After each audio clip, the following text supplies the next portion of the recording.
The next article talks about India's overall growth on green cover. அதாவது மரங்களுடைய அளவு வந்து அதிகமாக இருக்குது, காடுகளுடைய அளவு வந்து அதிகமாக இருக்குன்னு சொல்கிறாங்க. எது சொல்லியிருக்குது அப்படின்னு சொல்லிட்டு ஸ்டேட் ஆஃப் ஃபாரஸ்ட் ரிப்போர்ட். நம்மளுக்கு ஏற்கனவே தெரியுது, வருஷம் நடக்கிற விஷயம் இல்லை, பையினியல் 2 வருஷத்துக்கு ஒரு நடக்கிற விஷயம், வெரி இம்பார்ட்டன்ட். இப்போ 2023 நடந்துருக்கு, 2021 தான் நடந்துச்சு, அப்போ அடுத்து இப்போ 23 நடந்திருக்கு. இது என்ன சொல்லியிருக்குன்னா, இந்தியாவுடைய ஓவரால் கிரீன் கவர் அதிகமாக இருக்குது, நல்ல விஷயம் தான். ஆனால் அது ரொம்ப பெரிய நல்ல விஷயம் கிடையாது. ஏன்னா இன்டர்னல் உள்ளே போய் பார்க்கும்போது அதில் சில ப்ராப்ளம்ஸ் இருக்குது அப்படின்னு சொல்லியிருக்காங்க. ஓகே, ஸோ எதனால் அப்படின்னு சொன்னால் டைப்ஸ் ஆஃப் ஃபாரஸ்ட்டை வந்துட்டு பிரித்து எடுக்கிறாங்க. ஃபார் எக்ஸாம்பிள், இப்போ வந்துட்டு மரங்கள் வந்துட்டு பேச்சஸ் வந்துட்டு 1 ஹெக்டேருக்கு கீழே இருந்தால் அதை வந்து என்ன சொல்ல மாட்டாங்க, ஃபாரஸ்ட்னு சொல்ல மாட்டாங்க. They are not count as forest. நான் அதே மாதிரி இந்தியாவோட ஃபாரஸ்ட் கவர் அப்படின்னு சொல்லி பார்த்தோம்னா, கிரீன் கவர்ன்றது வேற, ஃபாரஸ்ட் கவர்ன்றது வேற. ஏன்னா கிரீன் கவர் அப்படிங்கிறது ரெண்டையுமே சேர்க்கும். அது ட்ரீ கவரையும் சேர்க்கும், ஃபாரஸ்ட் கவரையும் சேர்க்கும். ஸோ அப்போ ஒரிஜினலாக ஃபாரஸ்ட் கவர் அப்படிங்கிறது எவ்வளோ வந்திருக்குன்னா வெறும் 0.05% தான் இன்க்ரீஸ் ஆயிருக்கு. அப்போ இன்னும் இன்க்ரீஸ் ஆனது ட்ரீ கவர். ஸோ அப்போ ட்ரீ கவர்னா என்ன, ஃபாரஸ்ட் கவர்னா என்ன, இதில் என்னென்ன டைப்ஸ் இருக்குது, ஸோ இந்த மாதிரி விஷயங்களெல்லாம் கொஞ்சம் நம்ம பார்க்க வேண்டியிருக்கு. Will see what are they. Okay, so இப்போ வந்திருக்க ரிப்போர்ட் வந்து பார்த்தீங்கன்னா எத்தனாவது ரிப்போர்ட்னா 18th report. Okay, state of forest report, India state of forest report 2023. And who conducts this? Forest survey of India conducts this. And some important data. So there is a gain of 156 square kilometer in forest cover. And there is a good increase of 1289 square kilometer in tree cover. அப்போ tree cover வந்து பார்த்தீங்கன்னா 1300 square kilometres increase ஆயிருக்கு. ஆனால் forest cover 1156 square kilometres தான் increase ஆயிருக்குது. Now, for the first time after independence in the Indian history, India's green cover has extended 25% threshold. Huge increase. மொத்தமாக green கவர்னு எடுத்துக்கும் போது நவ் அதில் ஃபாரஸ்ட் கவர் வந்து 21.76%, tree cover வந்து 3.41% வந்துட்டு ஓவராலாக இன்க்ரீஸ் ஆயிருக்கிறது overall. Okay, now tree patches அப்படின்னா என்ன? Tree patches smaller then 1 hectare do not count as forest. Now, Forest Survey of India has tree cover since 2001. Okay, அப்போ அது என்ன பண்ணுறாங்க, 2001 இருந்து தான் ட்ரீ கவர் வேறு, ஃபாரஸ்ட் கவர் வேறுன்னு தனித்தனியாக வந்து செப்பரேட்டாக மெஷர் பண்ணுறாங்க. அதுக்கு முன்னாடி அப்படி ஒரு கான்செப்ட் கிடையாது. Now, the sharpest growth in tree cover, that is 0.5% jump in 2 years. அவ்வளோ அளவுக்கு ட்ரீ கவர் பயங்கரமாக இன்க்ரீஸ் ஆயிருக்கு. Previously tree cover had fallen from 3.05% in 2003 to 2.76% in 2011. Okay, so அப்போ என்ன சொல்லியிருந்தாங்கன்னா, இதுக்கு முன்னாடி ஆனால் இப்போ ட்ரீ கவரே வந்து பார்த்தீங்கன்னா முன்னாடி என்ன இருந்திருக்குது, குறைஞ்சிருந்திருக்கு. 2003 3.4% இருந்தது. இது 2011 வரும்போது 2.76% ஆயிருக்கு. அந்த 2004 இருந்து 2011 அந்த 10 வருஷத்துல மரங்கள் நிறைய வெட்டப்பட்டிருக்கு அப்படின்ற மாதிரி நம்மளுக்கு டேட்டா தெரியுது. ஓகே, ஆனால் 2021 வரும்போது என்ன இருக்கு, 276 இருந்து 2.91% மறுபடியும் இன்க்ரீஸ் ஆயிருக்கு. அதாவது 2011 அப்புறம் ஒரு 10 வருஷம் பார்த்தோம்னு சொன்னா ட்ரீ கவர் இன்க்ரீஸ் ஆயிருக்கு. ஆனால் அதே நேரத்தில் 2.91% அளவுக்கு வந்துட்டு இன்க்ரீஸ் ஆயிருக்கு ட்ரீ கவர், அதாவது 0.5%. ஆனால் ஃபாரஸ்ட் கவர் பார்த்தோம்னா 0.05% தான் இன்க்ரீஸ் ஆயிருக்கு. ஸோ 0.5%, இந்த பக்கம் 0.05%. Try to note down this factual data. நான் next one forest within forest, அதாவது என்ன நம்ம அந்த டைப்ஸ் ஆஃப் ஃபாரஸ்ட் அப்படி பார்க்க போகிறோம். Okay, so land use or ownership இதெல்லாம், அது ப்ரைவேட்டாக இருக்கலாம், கவர்மெண்ட் லேண்டாக இருக்கலாம், எதுவாக வேணாலும் இருக்கலாம். மொத்தத்தில் அங்கே வந்துட்டு tree patches 1 hectare or larger அப்படி இருந்து அண்ட் மினிமம் கேனோபி ஆஃப் 10% இருந்துச்சுன்னு சொன்னால் they are counted as forest. As far as India is considered 1 hectareக்கு மேலே வந்துட்டு ட்ரீ பேட்சஸ் இருக்கணும், அதில் 10%க்கு மேலே வந்துட்டு கேனோபி இருக்கணும். அப்படி இருந்தால் it is called as forest. Now, if the canopy density is 40%, then it is considered as dense forest. All these are very important for prelims data. These are, note down this data. And if the canopy density is 10% to 40%, then it is called open forest. 40% மேலே போயிட்டு it is dense forest. 10 to 40 இருந்துச்சுன்னு சொன்னா it is open forest. And since 2003, areas with at least 70% canopy density are considered as very dense forest. So அப்போ என்ன பார்க்குறோம், நம்ம 3 types பார்க்குறோம்: open forest, dense forest, very dense forest அப்படின்னு சொல்லிட்டு 3 types of forest வந்து பார்க்குறோம். Okay, now a forest can improve or degrade to the next density category. அதாவது என்ன சொல்றாங்கன்னா, இப்போ வெரி டென்ஸ் ஃபாரஸ்டா இருக்கிறது டென்ஸ் ஃபாரஸ்டா மாறலாம். அதே ஓப்பன் ஃபாரஸ்ட்டாக இருக்கிறது திடீர்னு ஒரு வெரி டென்ஸ் ஃபாரஸ்ட்டாக மாறலாம். அதாவது அந்த மரங்கள் அதிகமாகிறது குறையதை பொறுத்து மேலே கீழே இது மாறிக்கிட்டு இருக்கலாம். அப்போ எது நல்லது, எது நடக்கணும்னா ஒரு ஓப்பன் ஃபாரஸ்ட் வந்து டென்ஸ் ஃபாரஸ்ட்டாக மாறணும், டென்ஸ் ஃபாரஸ்ட் வந்துட்டு வெரி டென்ஸ் ஃபாரஸ்ட்டாக மாறணும். அப்படி நடந்தால் அது நல்லது, அப்படி நடக்கலைன்னு சொன்னால் அது கெட்டது அப்படின்னு சொல்லி சொல்கிறாங்க. Okay, now when a previously forested area is recorded as non-forest or shrub, it implies complete loss of that forest. ஏற்கனவே ஒரு ஏரியாவை என்னன்னு கணக்கு எடுத்திருக்காங்க, ஃபாரஸ்ட் ஏரியான்னு கணக்கு எடுத்துருக்காங்க. ஃபாரஸ்ட் நம்ம என்னன்னு சொன்னோம் முன்னாடி வந்துட்டு அந்த 10% அது இருக்கணும். அதே மாதிரி 1 ஹெக்டேருக்கு மேலே ட்ரீ பேட்ச் இருக்கணும். அப்படி இருந்தால் அது ஃபாரஸ்ட்னு சொல்லுவோம். இப்போ வந்து முன்னாடி ஃபாரஸ்ட்டாக இருந்தது, இப்போ வந்து ஃபாரஸ்ட் கவர் இல்லை, இப்போ அது ட்ரீ கவராக மாறிடுச்சுன்னு சொன்னால் என்னது, அந்த இடத்துல ஃபாரஸ்ட்டே அழிஞ்சு போயிருக்கு, அந்த கம்ப்ளீட் ஃபாரஸ்ட் லாஸ்ட் ஆயிருக்கு அந்த இடத்துலன்னு அர்த்தம். ஓகே, அப்போ ட்ரீ கவர் இன்க்ரீஸ் ஆகிறத விட ஃபாரஸ்ட் கவர் இன்க்ரீஸ் ஆகிறது தான் முக்கியம். ஓகே, நான் 2023 சர்வே என்ன சொல்லுதுன்னா 3,913 square, almost 4,000 square kilometre of dense forest disappeared in India between 2021 and 2023, just in 2 years. அதாவது எந்த அளவுக்கு சொன்னால் 4,000 ஸ்கொயர் கிலோமீட்டர் கோவா ஸ்டேட் அளவுக்கு சைஸ், அந்த அளவுக்கு வந்துட்டு tense forest, very dense forest, அதாவது வெரி டென்ஸ் ஃபாரஸ்ட் வந்து காணாமல் போயிருக்கு. அப்போ டென்ஸ் ஃபாரஸ்ட் காணாம போச்சுன்னா என்னவா இருக்கலாம், அது ஓப்பன் ஃபாரஸ்ட்டாக மாறி இருக்கலாம், இல்லைன்னா ட்ரீ கவராக மாறி இருக்கலாம், இந்த மாதிரி மாறி இருக்கு. அப்போ ட்ரீ கவர் இன்க்ரீஸ் ஆகிறதுக்கு வந்து நல்லதுன்னு கூட சொல்ல முடியாது. ஒரு ஃபாரஸ்ட் கிட்ட மிஸ் ஆகி ட்ரீ கவராக மாறி இருந்தால் கூட ட்ரீ கவர் அதிகமான மாதிரி தான் காட்டணும் உங்களுக்கு. ஆனால் அங்கே என்ன நடந்திருக்கு, ஃபாரஸ்ட் கவர் குறைஞ்சிருக்கு. Okay, I hope you understand this. Now ஓவராலாக பார்த்தா 24,651 square kilometre forest has scene a destruction. இதில் வந்து பார்த்தீங்கன்னா 6.3% or nearly half the size of Punjab of its dense forest. Okay, so இதில் 6.3% டென்ஸ் ஃபாரஸ்ட் மட்டுமே அழிஞ்சு போயிருக்குது.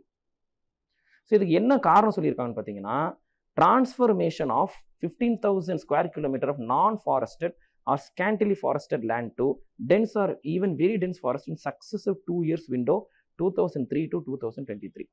ஸோ இன்னொரு நல்ல விஷயம் சொல்லியிருக்காங்க பாருங்க, அதாவது ஃபாரஸ்ட் கம்மியாக இருக்கக்கூடிய இல்லை ஃபாரஸ்ட்டே இல்லாத இடங்களை வந்துட்டு டென்ஸ் ஃபாரஸ்ட்டாவோ வெரி டென்ஸ் ஃபாரஸ்ட்டாவோ வந்துட்டு மாற்றிருக்கிறாங்க. நல்லது நடந்தது, அது வந்து செய்யணும் பாசிட்டிவ் சைடு நடந்திருக்குது. ஆனால் இது எப்படி நடந்திருக்கு அப்படின்றது இன்னொரு பாயிண்ட் சொல்கிறாங்க. தீஸ் ஆர் பிளான்டேஷன்ஸ் அப்படின்னு சொல்கிறாங்க. எக்ஸ்பர்ட்ஸ் என்ன சொல்கிறாங்க, தீஸ் ஆர் பிளான்டேஷன்ஸ். ஏன்னா இந்த ஷார்ட் டைம் 2003லேருந்து 2023 வெறும் 20 வருஷத்தில் வந்துட்டு இவ்வளோ பெரிய ஃபாரஸ்ட் வந்து வளரவே வளராது. அது நேச்சுரலாக ஒரு ஃபாரஸ்ட்டாக இப்படி வளர முடியாது. எப்போ 15,000 ஸ்கொயர் கிலோமீட்டர் ஃபாரஸ்ட் வந்து இவ்வளோ ஃபாஸ்ட்டாக வளர முடியாது. அது ஏன் இப்படி காட்டுது, இப்படி ஒரு இவ்வளோ ஃபாஸ்ட்டாக ஃபாரஸ்ட் வளர்ந்த மாதிரி காட்டுதுன்னா ஏன்னா அது ஃபாரஸ்ட் இல்லை, அது பிளான்டேஷன். பிளான்டேஷன் என்னது, யூகலிப்டஸ் மரம் வளர்க்குறது, தேக்கு மரம் வளர்க்குறது, இந்த மாதிரி மரங்கள் வளர்க்குறது. ஸோ மரம் வளர்க்குறது, சவுக்கு மரம் வளர்க்குறது, இந்த மாதிரி மரங்களை நம்ம வளர்க்குறோம். ஆனால் இப்படி வளர்க்குறதெல்லாம் பிளான்டேஷன். ஏன்னா ஒரு ஏக்கர் ஃபுல்லாக தேக்கு மரம் வளர்க்குறோம், ஒரு ஏக்கர் ஃபுல்லாக வந்துட்டு சவுக்கு மரம் வளர்க்குறோம், ஒரு 10 ஏக்கருக்கு தென்னை மரம் வளர்க்குறோம். இதெல்லாம் மரங்கள் தானே. அப்போ மரங்கள் இன்க்ரீஸ் ஆயிடுச்சுன்னா ஃபாரஸ்ட் கவர் இன்க்ரீஸ் ஆயிடுச்சுன்னு சொல்ல முடியுமானா சொல்லலாம். ஆனால் அது அவ்வளோ சூப்பர் விஷயம் கிடையாது. ஏன்னா அது என்ன காரணம் சொல்கிறாங்கன்னு சொன்னால் ஒரே டைப் ஆஃப் மரங்கள், ஒரே ஏஜ் மரங்கள், அதனால இது பயோலாஜிக்கல் டைவர்சிட்டி இருக்காது. வேற வேற நிறைய டைப்ஸ் ஆஃப் மரங்கள் இருக்கணும், செடிகள் இருக்கணும். இப்படி தான் ஒரு காடு வளரணும். அப்படி வளர்ந்தா தான் ஒரு ஈகோ சிஸ்டத்தை சப்போர்ட் பண்ணும். ஒரே டைப் ஆஃப் மரம் வளர்றதும் அது மட்டும் இல்லாமல் என்ன ஆகும், ஒரு ஏஜ் மரமும் ஒரு டைப் ஆஃப் ஈக்கோலாஜிக்கல் கான்ட்ரிபியூஷன் பண்ணும். இங்கே ஒரே ஏஜ் மரங்கள், ஒரே டைப் ஆஃப் மரங்கள், இது வந்து பெரிய நல்ல விஷயம் கிடையாது அப்படின்னு சொல்லியிருக்காங்க. Okay, now plantations are helping keep the extent of India's dense forest cover stable. Plantations இருக்கிறனால தான் நமக்கு என்ன தெரியுதா, ஃபாரஸ்ட் கவர் சூப்பர் அற்புதமாக இருக்குது, நிறைய இருக்கின்ற மாதிரி தெரியுது. ஆனால் அது வந்துட்டு ரியல் ஃபாரஸ்ட் கிடையாது. So the trend is such that we are replacing natural dense forest with plantation. அதை இது கிரிட்டிசைஸ் பண்ணுறாங்க, இது நல்லதில்லை. Okay, plantations usually have same tree species, same age species. ஆனால் அதனால் என்ன ஆகணும், ஒரே டைப் ஸ்பீஷிஸ், ஒரே ஏஜ் ஸ்பீஷிஸ், ஒரு சின்ன ஒரு எபிடமிக் வருது, ஒரு பெஸ்ட் வருது, ஒரு ஃபயர் ஆக்சிடென்ட் நடக்குதுன்னா மொத்தம் அழிஞ்சு போயிடும் எல்லாமே. இது ஒரு பிரச்சனை. ரெண்டாவது இன்னொரு பிரச்சனையும் சொல்கிறாங்க, old natural forests stock lot more carbon in their frame and in their soil. அதாவது நேச்சுரல் ஃபாரஸ்ட் தான் அதிக கார்பனை வந்து சீக்வஸ்ட்ரேட் பண்ணி வைக்கும், சேர்த்து வைக்கும். ஆனால் பிளான்டேஷன் அந்தளவு கார்பனை எடுத்து வைக்காது. Now UNFCCC flagged India's assumption that plantations reach the carbon stock level of existing forest in just 8 years. அதாவது இந்தியா வந்துட்டு பிளான்டேஷன்ஸை வளர்த்துட்டு வெறும் 8 வருஷத்தில் வந்துட்டு அதுக்கு ஈக்குவலான ஃபாரஸ்ட்டை ஒரு எவ்வளோ கார்பனை வந்து சீக்வஸ்ட்ரேட் பண்ணும் அவ்வளோ பண்ணிடுன்னு சொல்லிட்டு இந்தியா சொல்கிறாங்கன்னு சொல்லி இதை ஒரு ஃப்ளாக் பண்ணியிருக்காங்க. நல்லது கெட்டதுன்னு சொல்ல ஒரு ஃப்ளாக் மட்டும் பண்ணியிருக்காங்க. அண்ட் ஒன் மோர் திங், பிளான்டேஷன்ஸை வளர்க்குறது ஒரு காரணம் எதுக்காகன்னு சொல்கிறாங்கன்னா கார்பன் டார்கெட்ஸை சீக்கிரம் அடையிறதுக்காக. இப்போ நம்ம வந்துட்டு நேஷனலி டிட்டர்மைன் கான்ட்ரிபியூஷன்ஸ் எல்லாம் பாரிஸ் கான்ஃபரன்ஸ்லாம் கொடுத்துருப்போம் இல்லையா, நாங்கள் வந்து இவ்வளோ கார்பனை வந்துட்டு கட்டுப்படுத்திடுவோம், கார்பன் சீக்வஸ்ட்ரேஷன் இந்த அளவுக்கு பண்ணுவோம் 2030 அப்படி சொல்ல சில ப்ராமிசஸ் கொடுத்துருப்போம். அந்த ப்ராமிசஸ் நிறைவேற்றணும். அப்படி என்ன, இவ்வளோ ஃபாரஸ்ட் இருந்தால் இவ்வளோ கார்பனை வந்து அதை அப்சர்வ் பண்ணும் அப்படின்றது ஒரு அளவு இருக்கு. அப்போ நிறைய கார்பனை நாங்கள் அப்சர்வ் பண்ணிட்டோம்னு சொல்லிக்க முடியும். ஆனால் அதே நேரத்தில்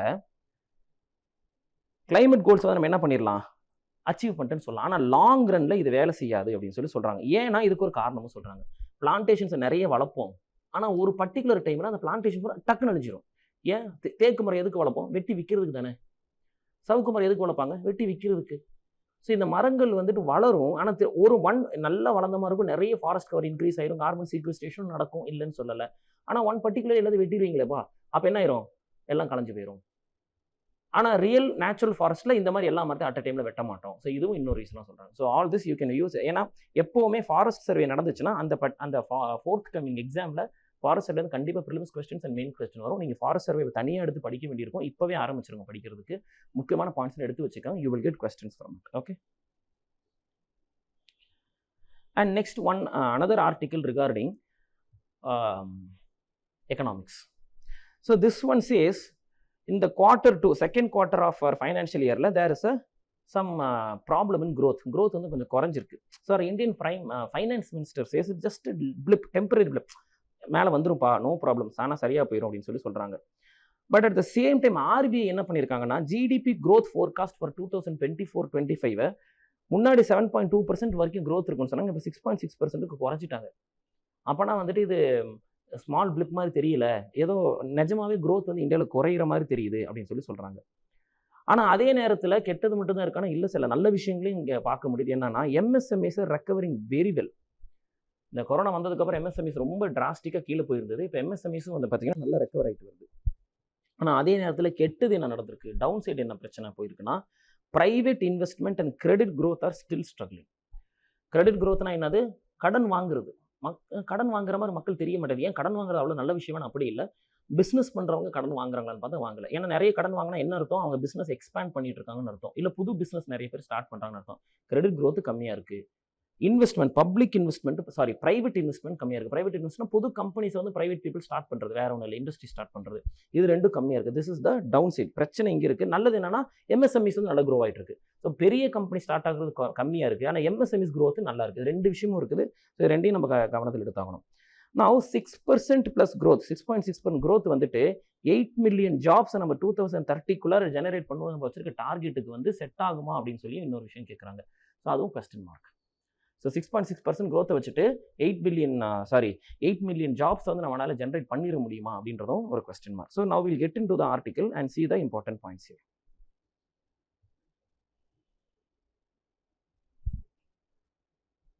Now, dip in economic output in the first 3 quarters of 2024. இது எப்பவுமே பார்த்தீங்கன்னா ஃபர்ஸ்ட் 3 குவார்ட்டர்ஸ்ல இருந்து நார்மலாகவே இப்படி இருக்கும், தான் டிப் இருக்கும். அது ஒரு எல்லா வருஷமும் நடக்குது. அதனால பெரிய பாதிப்பு இல்லைன்றதும் இன்னொரு நம்பிக்கை இருக்கு. Okay.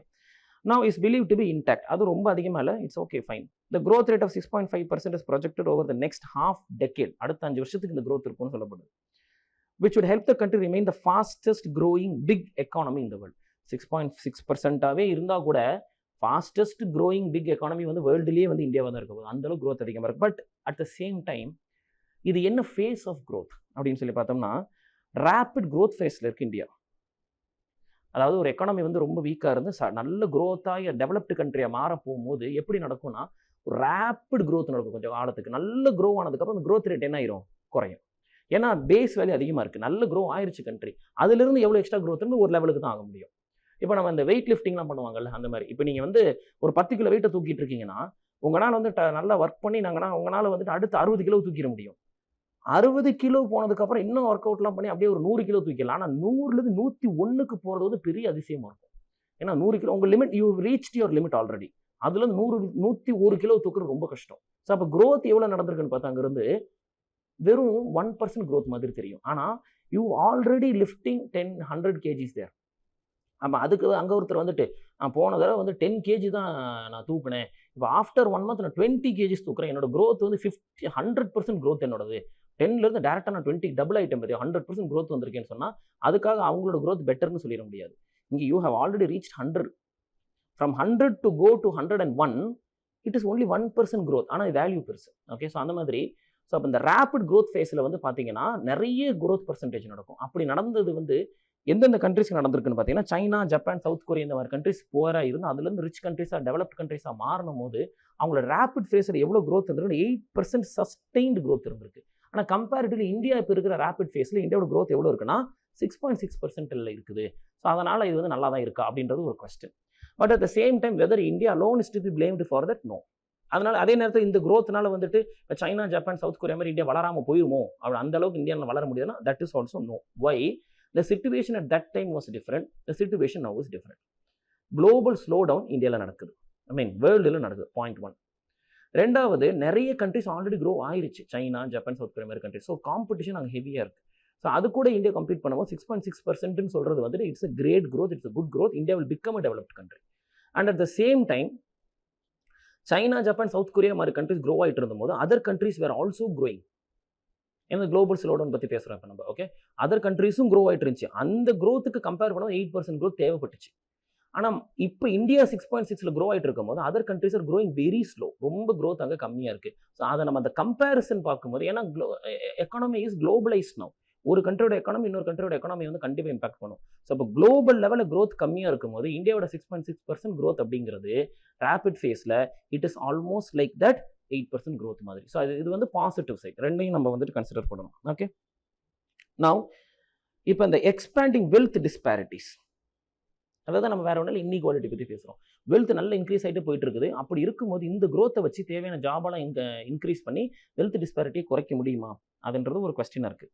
Okay, now the reason for this is the trend after data aberration triggered by the pandemic and subsequent buoyancy in the abnormal low statistical base. So அப்போ ரெண்டு விஷயம் சொல்கிறாங்க. ஏன் 6.6 இருக்குன்றது ஒரு காரணம். ஒன்று, சடனாக ஒரு பேண்டமிக் வந்து வேர்ல்டோட க்ரோத்தை ஃபுல்லாக இறக்கி விட்டுருக்கு.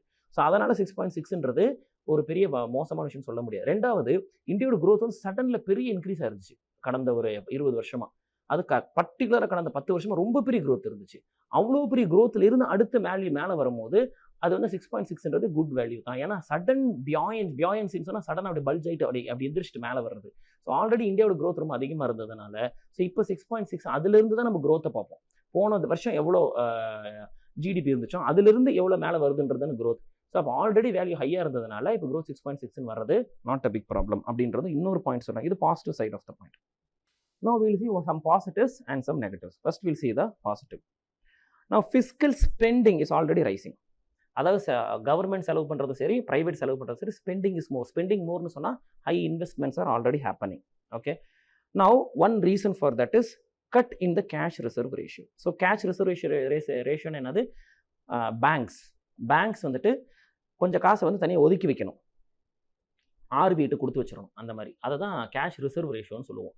ஸோ இது எதுக்காக வச்சிருப்பாங்க? ஏதோ ஒரு பேங்க் ஃபெயிலியர் ஆகுது அப்படின்னு சொன்னால் இந்த ஃபெயிலியரை பாதுகாக்கிறதுக்காக வச்சிருப்பாங்க. ஸோ அப்போ கேஷ் ரிசர்வ் ரேஷியோ குறைக்கும் போது என்ன ஆகும்னா அந்த பணம் வந்து பேங்க்கு வந்துடும். அந்த பணத்தை என்ன பண்ணுவாங்க? நிறைய கையில் காசு இருக்கும்போது கம்மி வட்டிக்கு வெளியில் லோன் கொடுப்பாங்க. அப்போ அதிக கம்மி வட்டிக்கு லோன் வெளியே போகுதுன்னு சொன்னால் people will borrow more loan, they will invest more. Okay, and next one, capex cycle, capital expenditure cycle seems to have restarted in some sectors, boosting capital formation. அதாவது அதிகமாக private and capital government investment ரெண்டுமே வந்து பார்த்தீங்கன்னா investments கொஞ்சம் அதிகமாக இருக்குது, கொஞ்சம் கொஞ்சமாக பூஸ்டாக already it started. But at the same time government தான் அதிகமாக செய்ய வேண்டியிருக்கு. இன்னும் கூட ப்ரைவேட் இன்வெஸ்ட்மெண்ட் மெதுவாக தான் ஆரம்பிக்குது, கவர்மெண்ட் தான் வந்து இன்னும் கேபிட்டல் இன்வெஸ்ட்மெண்ட் பண்ண வேண்டியிருக்கும். நவ் பேண்டமிக்கோட எஃபெக்ட் என்ன ஆகிட்டு இருக்குது? It's waning down. ஓகே, அந்த டைமில் என்னாச்சு? பேண்டமிக் டைமில் எக்கானமி ரொம்ப ஷ்ராங்க் ஆச்சு, ரொம்ப ரொம்ப மோசமாக சுருக்கிடுச்சு. ஆனால் இப்போ வந்துட்டு கொஞ்சம் கொஞ்சமாக நார்மல் ஆகிட்டு வருது. ஓகே, ஸோ இந்த பேண்டமிக்கில் வந்து க்ரோத் ரொம்ப கீழே போனதுனால தான் there was a steady slide in growth. அதாவது 8.6 7.8 வந்து 6.7 வந்து இப்போ 5.4 வரைக்கும் போயிடுச்சு க்ரோத் இன்க்ரீஸ். எதனாலனா பேண்டமிக்கில் ரொம்ப பெரிய லெவலுக்கு எக்கானமி கீழே இருந்துச்சு. அதுலேருந்து இப்போ எந்திரிச்சு வர்றது வந்துட்டு பார்த்தா இந்த டிஃபிகல்ட்டாக தான் இருக்கும். அதனால தான் அந்த டைமில் இருந்துட்டு கொஞ்சம் கொஞ்சமாக வந்துட்டு ஒரு தொடர்ந்து 4 வருஷமாக வந்துட்டு எக்கானமி குறைஞ்சிக்கிட்டு க்ரோத் வந்து குறைஞ்சிக்கிட்டே வந்திருக்கு. So pandemic was a great reason. So it is not just for it is for the entire world. அதனால தான் நம்ம முன்னாடியே சொன்னோம், அதுக்கு கம்பேர் பண்ணி குளோபல் ஸ்லோடவுனை கம்பேர் பண்ணி பார்க்கும்போது India's growth is actually good as a comparison. Okay,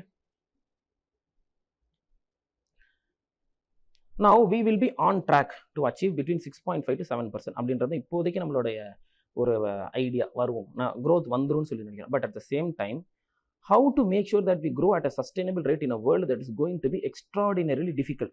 so இப்போ குளோபல் ஸ்லோடவுனில் இருக்கத்தான் போது, உலகத்தை சுற்றி பிரச்சனை இருக்கத்தான் போகுது. அப்படி இருந்தாலும் நம்மளால growth வந்து மேலே கொண்டுட்டு வர முடியுமானா ஹவு டு டூ தட் அப்படின்னு சொல்லிட்டு சில விஷயங்களை பார்த்து தாங்கணும். So there are some problems.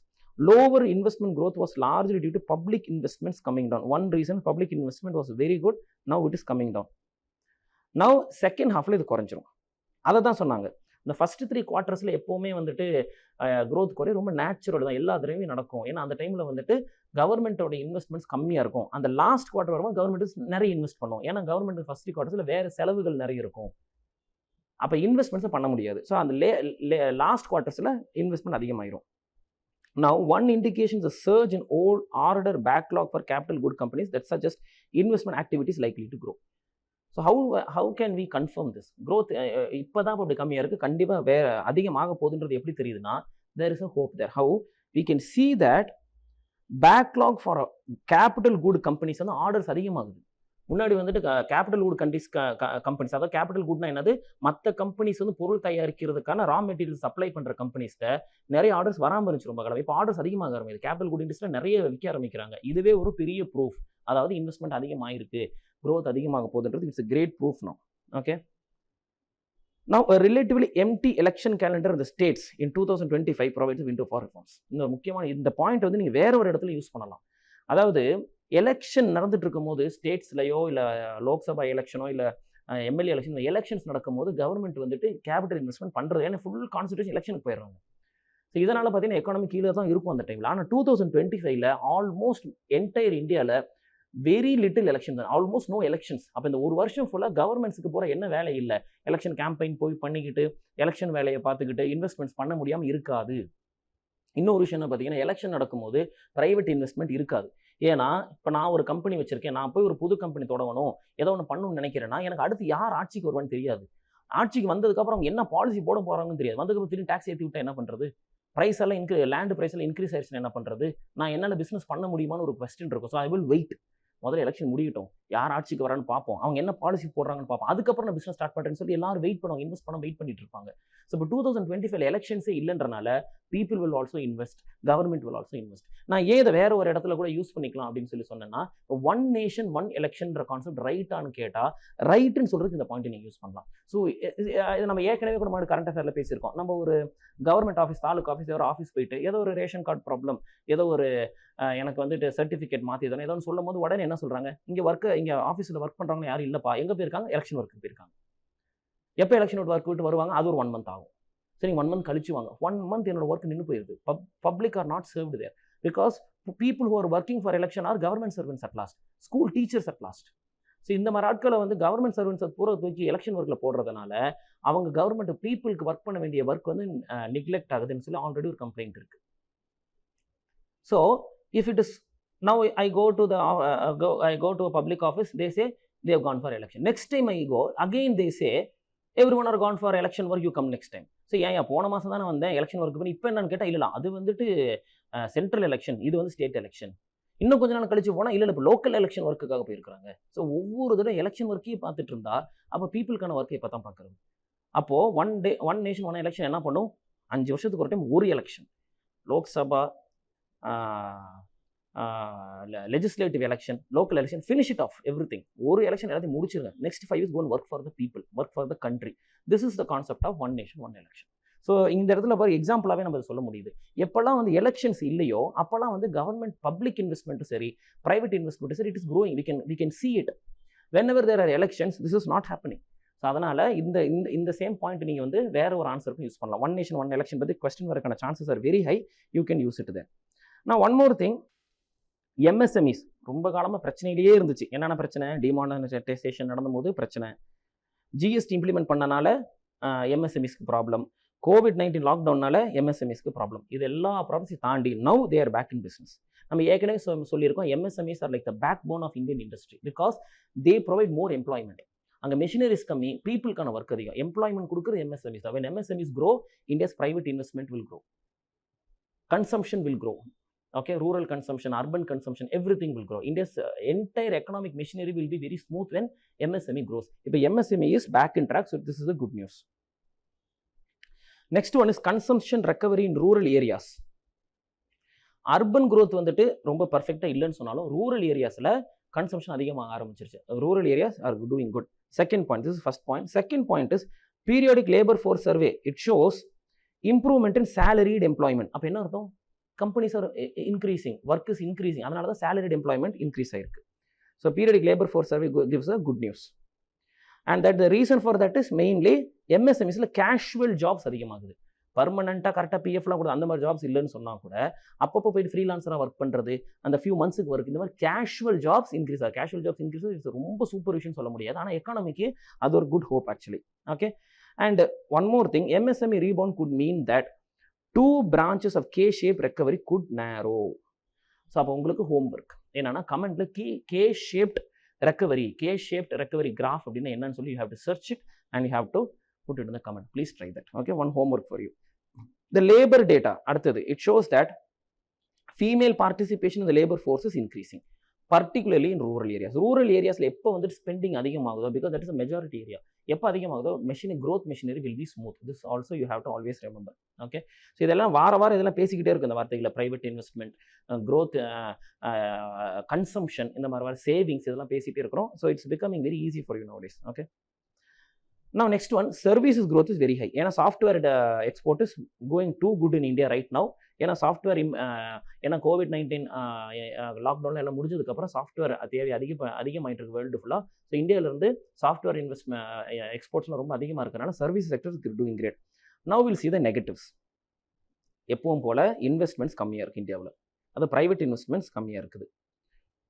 So என்ன காரணம்? நம்ம ஏற்கனவே வந்து ரூரல் டிமாண்ட் கொஞ்சம் இன்க்ரீஸ் ஆகும், அர்பன் டிமாண்ட் அவ்வளோ இன்க்ரீஸ் ஆகலை. அர்பன் டிமாண்ட் இன்க்ரீஸ் ஆகாமல் இருக்குது, இதுக்கு ஒரு காரணம். ஓகே, இதுக்கு ஒரு பெரிய ரீசன் என்ன சொல்லியிருக்காங்க அப்படின்னு சொன்னால், heavy rain and election induced slow down. பாருங்க, again election is coming.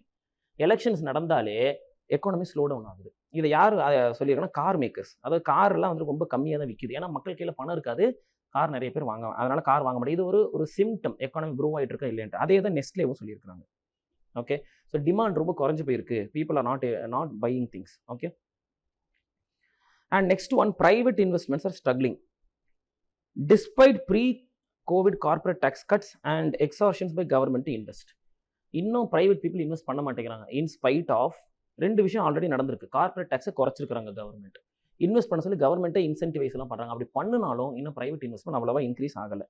Okay, but if the private have to invest, இதுக்கு பேர் என்ன சொல்லலாம் எக்கானமியில்? அனிமல் ஸ்பிரிட் அப்படின்னு சொல்லுவாங்க. அனிமல் ஸ்பிரிட் அப்படின்னு சொன்னால் என்னன்னா, ஐ வாண்ட் டு வின், நான் பெரிய பிஸ்னஸ் மேன் மாறணும், நான் கோடிக்கணக்கில் சம்பாதிக்கணும், நான் பென்ஸ் கார் வாங்கணும் அப்படி சொல்லி அந்த பிஸ்னஸ் பீப்புளுக்கு இருக்கிற அந்த பிஸ்னஸ் பண்ணுங்கிற அந்த வெறியை தான் வந்து அனிமல் ஸ்பிரிட்னு சொல்லுவாங்க. இந்த அனிமல் ஸ்பிரிட் வந்து எப்போவுமே தேவை ஒரு கண்ட்ரிக்குன்னு சொல்லுவாங்க. அது இருக்கிற கண்ட்ரியில் தான் பீப்புளுக்கு, அது எந்த கண்ட்ரியில் வந்து பீப்புளுக்கு அனிமல் ஸ்பிரிட் இருக்கோ, எக்கானமி சம்மந்தப்பட்ட வரைக்கும் அந்த கண்ட்ரியில் தான் க்ரோத் நல்லாயிருக்கும். இது நடக்கணும்னு சொன்னால் they must be optimistic of the future. அதாவது இப்போ நான் இன்னைக்கு பிஸ்னஸ் தொடங்குறேன், இன்னைக்கு நான் இவ்வளோ பணத்தை போட்டு இன்வெஸ்ட் பண்ணுறேன்னா எனக்கு கூடிய சீக்கிரம் நல்ல லாபம் வரும், கண்டிப்பாக நான் வந்து ஜெயிச்சிருவேன், நான் பெரிய ஆளாயிருவேன், ஜெயிச்சுட்டோம் மாறான்னு சொல்லிட்டு போய் சொல்ல போகிறேன் அப்படின்ற அந்த ஃபியூச்சர் ஹோப் இருந்தால் தான் private will invest. ஓகே, அதுக்கு ஒரு பெரிய பிரச்சனையாக இருக்குது என்னன்னா, India's tax laws and this administration. ஏற்கனவே இதை பற்றி நிறைய லாஸ்ட் கிளாஸில் பேசிட்டோம். So we don't have to go deep into this today. Okay, next one, companies are also scaling down salary outlays. Real salary and wage expenditure growth of listed non-financial corporates, a proxy of real urban wage, has moderated to 0.8%. இது ஒரு நெகட்டிவ்னு சொல்கிறாங்க. Okay, so real salary and wage expenditure, அதாவது real சேலரின்னு என்னன்னா, அந்த எல்லாம் பிடித்தல் எல்லாம் போக எல்லாம் முடிக்க கையில் கடைசியில் ஒரு சேலரி கிடைக்கும், அந்த சேலரியும் அதுக்கப்புறம் அந்த சேலரியை வச்சு எவ்வளோ அவங்க ஸ்பெண்ட் பண்ணுறாங்க ஆஃப் லிஸ்டட் நான் ஃபைனான்ஷியல் கார்பரேட்ஸ். சிம்பிளாக என்ன சொல்ல போனால், இந்த ஆர்கனைஸ் செக்டராக இருக்க கம்பெனிஸ் எல்லாம், ஐடி கம்பெனிஸ், வேறு மெக்கானிக்கல் கம்பெனி, இந்த மாதிரி எல்லாம் கம்பெனிஸ், இண்டஸ்ட்ரீஸ் இருக்குல்ல, அவங்கள்ட்ட இருந்து சம்பளம் வாங்குறாங்க. இந்த சம்பளம் அவங்க ரியல் சம்பளம் வாங்குறதும் சரி, அதை செலவு பண்ணுறது ரெண்டுமே குறைஞ்சு போயிருக்கு, வெறும் 0.8% தான் இருக்குது. So this is another negative no. Okay, so decline in household financial savings rate, அதாவது நம்ம என்ன சொல்ல, கன்சம்ஷன் சொல்கிறோம்ல, நார்மல் பீப்புள்ஸ் கன்சம்ஷன், அது சேவிங்ஸ் ரேட்டு ஒரே வேர்டு தான். பீப்புள் நிறைய ஸ்பெண்ட் பண்ண மாட்டேங்கிறாங்க. Okay, RBI's, this is prelims data, financial stability report யார் ரிலீஸ் பண்ணுறான்னா RBI. So no this prelims தான். Okay, so financial savings of household has fallen to 5.3%. ரொம்ப கம்மி ஆக்சுவலாக. ஏன்னா 2022 7.3% வந்திருக்கு. பீப்புள் என்ன பண்ணுவாங்க, சம்பளம் வாங்குவாங்க, நிறைய சம்பளம் இருந்தால் தான் செலவெல்லாம் பண்ணிட்டு கன்சம்ஷன் அதை முடிச்சுட்டு அதுக்கு இன்னும் பணம் தான் சேவிங்ஸில் போட்டு வைப்பாங்க. அப்போ சேவிங்ஸ் குறையுதுன்னு சொன்னால் என்ன தெரிஞ்சுக்கலாம், க்ரோத் கம்மியாக இருக்குன்னு தெரிஞ்சுக்கலாம். ஓகே, நவ் இதே கடந்த 10 வருஷம் 8% இருந்திருக்கு. ஓகே, வாட் இஸ் த எது 8% இருந்திருக்குது? Financial savings rate. பீப்புளோட சேவிங்ஸ் வந்து 8% வந்திருக்கு. இப்போ வெறும் 5.3% வந்துருச்சு. And one more thing, household net savings are the total money and investment of families, including deposits, stocks and bonus, minus the money they owe to loans and other debt. அதாவது அவங்க கையில் வச்சிருக்க பணத்தில் கட்ட வேண்டிய கடன் அதெல்லாத்தையும் கழிச்சிட்டு இவங்க எவ்வளோ சேவிங்ஸில் பணம் வைக்கிறாங்கன்றது தான் நம்ம என்ன சொல்கிறோம். இதுக்கு டெஃபினிஷன் கொடுத்துருக்காங்க. அகெயின் ப்ரிலிம்ஸ் இந்த மாதிரி டெஃபினிஷன் ப்ரிலிம்ஸில் நிறைய டைம் கேட்பாங்க. Okay, now household debt has jumped sharply. Annual borrowings are 5.8% of GDP. மக்கள் சேவிங்ஸ் பண்ணுறது குறைஞ்சிருக்குது, ஆனால் கடன் வாங்குறது அதிகமாக இருக்குது. விச் மீன்ஸ் தட் அவங்க கையில் காசு கம்மியாக இருக்குன்னு அர்த்தம். And one more thing, growth in credit has been falling in households, which mostly borrow to finance home purchases, have not been done so in 2021. இங்கே அப்படியே ஒரு ஆப்போசிட் டேட்டா கொடுக்குறேன் பாருங்க. மக்கள் கடன் வாங்குறது கம்மியாக இருக்குதான். அது வந்து growthக்கு கெடுதல்னு சொல்கிறாங்க. ஏன்னா அது என்ன கடன் அப்படின்னு சொல்கிறாங்க, house holds getting loans. House holds எதுக்கு லோன் வாங்குவாங்கன்னா, மோஸ்ட்லி ஹோம் பர்ச்சேஸ் பண்ணுறதுக்கு. நான் ஒரு பெரிய டிவி வாங்கி வைக்கிறேன் வீட்டில், நான் ஃபர்னிச்சர் வாங்க போகிறேன், இந்த மாதிரி ஹோம் பர்ச்சேஸ் பண்ணுறதுக்கு லோன் வாங்குவாங்களாம் பீப்புள்.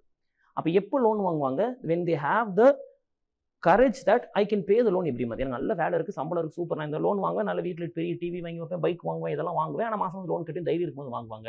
இப்போ அந்த கிரெடிட் வந்து பீப்புள் கம்மியாக இருக்குது, பீப்புள் கம்மியாக லோன் வாங்குறாங்க, which means that growth is slow. இதுவும் வந்துட்டு ஒரு bad news for India. Okay,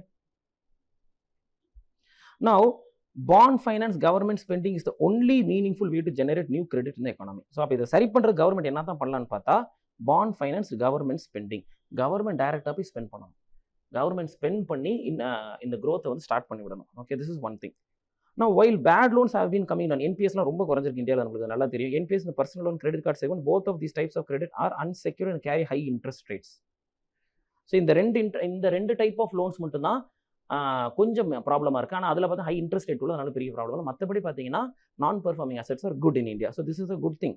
but RBI has increased risk weight on the exposure of bank towards consumer credit card receivables and non-banking financing corporations, which means அதாவது இந்த loans எல்லாம் வந்து weightage increase பண்ணி, risk weightage increase பண்ணி வச்சிருக்கு RBI, which shows that இதுலேருந்து பணம் போனால் திரும்ப வர்றது ரிஸ்க்காக இருக்குன்றது தெரியும். So this is the bad news again. இந்த NPS குறைஞ்சே இருந்தாலும் கூட சில ஏரியாஸ் இந்த மாதிரி வந்துட்டு கிரெடிட் கார்டு வாங்குறது, அப்புறமேட்டு இந்த அன்செக்யூர்டு லோன்ஸ் எல்லாம் பார்த்தீங்கன்னா திரும்ப வந்து கொஞ்சம் கஷ்டமாக தான் இருக்குது. So this is another bad thing. நெகட்டிவ்ஸில் ஒன்று சொல்லியிருக்காங்க. இதில் இன்னொரு விஷயம் RBI சொல்லியிருக்கிறாங்க, there is a high chance of increasing various subsidies. State governments வந்து அந்த ஃப்ரீ மணி கொடுக்குறது, டிபிடி பண்ணுறது, ஃப்ரீ எலக்ட்ரிசிட்டி கொடுக்குறது, இந்த மாதிரி விஷயங்கள் வந்து அதிகமாக, ஃபார்மர் லோன்ஸை வேவர் பண்ணுறது, இந்த மாதிரி விஷயங்கள் அதிகமாக நடக்கிறதுக்கு இன்னும் சான்ஸ் இருக்குது. ஸோ இது இன்னும் எக்கானமி பாதிக்க தான் போகுதுன்னு சொல்லி ஆல்ரெடி சொல்லியிருக்காங்க. Axis banks India Outlook report, it has given some data. So that is 14 states in India have somehow will be ready to give handout schemes, முக்கியமாக விமென்க்கு. Okay, which is almost 20%. இந்தியாவோட 20% விமென்ஸ்க்கு இந்த மாதிரி மாதம் 1000 ரூபா காசு கொடுக்குறது, இந்த மாதிரி ஸ்கீம்ஸ் வந்து நடந்துட்டு இருக்கு, இன்னமும் நடக்க போகுதுன்னு சொல்கிறாங்க. Now this will cost 1.9 lakh crore every year for this government. அது எந்த அளவுக்குனா 0.6% ஆஃப் த கண்ட்ரிஸ் GDP. இவ்வளோ பெரிய அமௌண்ட் வந்து இந்த மாதிரி ஃப்ரீபீஸ்க்கு இந்த மாதிரி விஷயங்களுக்கு போகுது.